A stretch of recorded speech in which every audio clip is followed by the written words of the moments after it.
कि कोई माए के लाल बाल बांका नहीं कर सकता है। सुरक्षा की इतनी पुख्ता व्यवस्था हमने की है यूपी के अंदर। आज आप देखते होंगे बड़े बड़े दुर्दांत माफिया और अपराधी किस कदर उनकी दुर्गति हो रही है। आप देख रहे होंगे जिनके नाम से ही लोग कर्फ्यू जैसा माहौल होता था, आज उनकी दुर्गति क्या है हर व्यक्ति देख रहा है।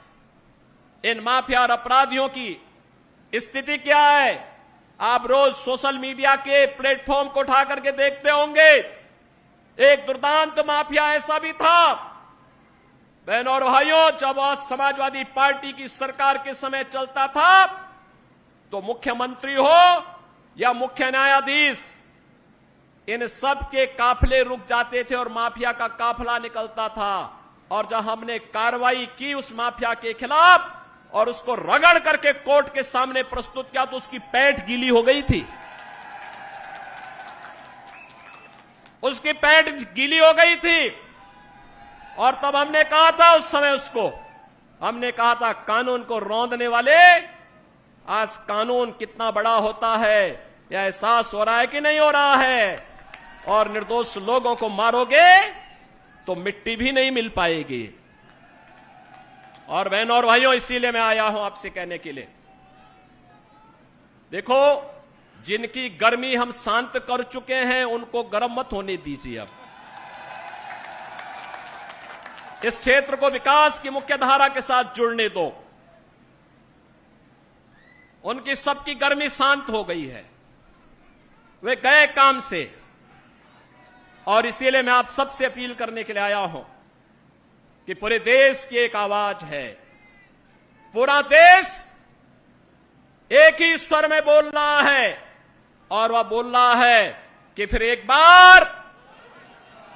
बार मोदी सरकार, फिर एक बार, थोड़ा जोर से बोलिए, यहां की आवाज दिल्ली तक पहुंचाइए। फिर एक बार मोदी सरकार। यह मोदी सरकार की जो गूंज पूरे देश के अंदर है, इस पूरी गूंज को घर घर पहुंचाना है। मोदी जी का प्रतिनिधि बन करके और स्वयं मेरा प्रतिनिधि बन करके आपको जाना होगा। सहमत हैं? सहमत हैं? हमें कमल चुनाव चिन्ह देखना है, हमें कमल चुनाव चिन्ह देखना है।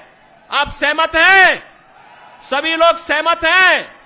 बहनों और भाइयों, सरधना विगत चुनाव में संजीव बालियान जितने वोट से जीते थे उसके दुगने वोट से जिताने की जिम्मेदारी सरधना को मैं दे रहा हूं। और बहनों और भाइयों, आप जिताएंगे तो मैं दोबारा फिर आऊंगा, यहां पर आऊंगा, फिर दोबारा आकर के आपके साथ बैठूंगा और बैठ करके फिर आपसे चर्चा करूंगा। और इसीलिए आपसे अपील करने के लिए मैं आया हूं, ये जिम्मेदारी आपकी है। मोदी जी को तीसरा कार्यकाल मिलना चाहिए, क्योंकि मोदी जी के नेतृत्व में हमारा भारत ग्लोबल पावर बनेगा, दुनिया की एक बड़ी ताकत बनेगा। ग्लोबल पावर बनने के लिए विकसित भारत चाहिए, और विकसित भारत के लिए विकसित उत्तर प्रदेश चाहिए, और विकसित उत्तर प्रदेश के लिए विकसित मुजफ्फरनगर और विकसित मेरठ भी चाहिए। सहमत है ना? और विकसित मेरठ और मुजफ्फरनगर के लिए कमल चुनाव चिन्ह और भाजपा चाहिए। सहमत हैं? सभी लोग सहमत हैं? तो भाई मेरे साथ फिर दोनों हाथ उठा करके बोलिए, जहां तक मेरी आवाज जा रही है दोनों हाथ उठाइए, दोनों हाथ उठाइए, दोनों हाथ उठा करके बोलेंगे भारत माता की, भारत माता की, भारत माता की जय श्री राम, जय जय श्री राम, जय जय श्री राम।